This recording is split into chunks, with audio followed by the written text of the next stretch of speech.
There's no feeling more intense than starting over.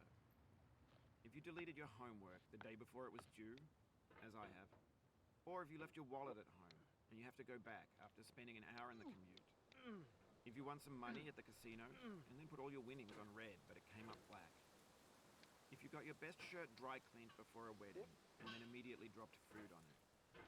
If you won an argument with a friend and then later discovered that they just returned to their original view.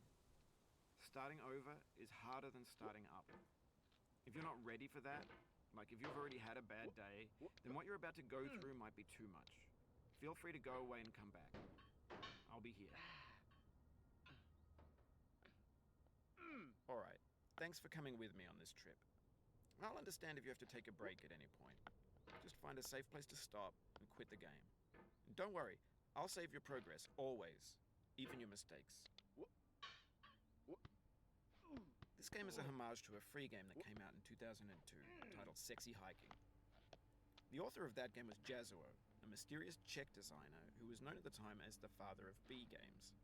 And B games are rough assemblages of found objects. Designers slap them together very quickly and freely, and they're often too rough and unfriendly to gain much of a following.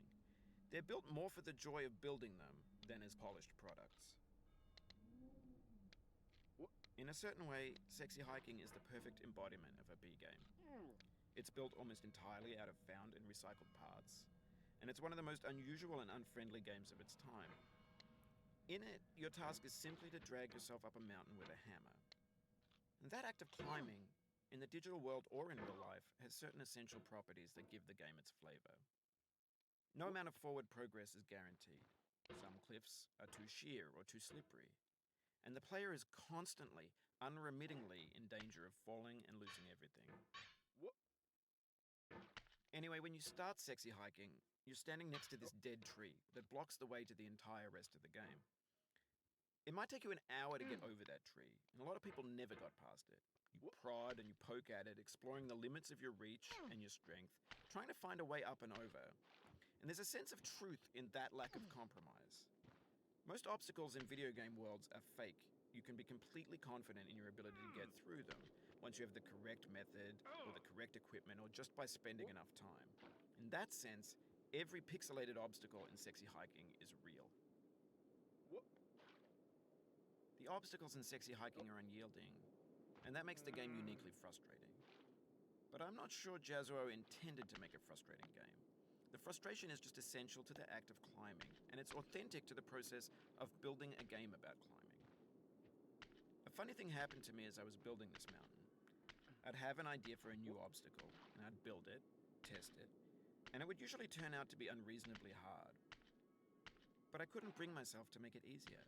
It already felt like my inability to get past the new obstacle was my fault as a player rather than as a builder.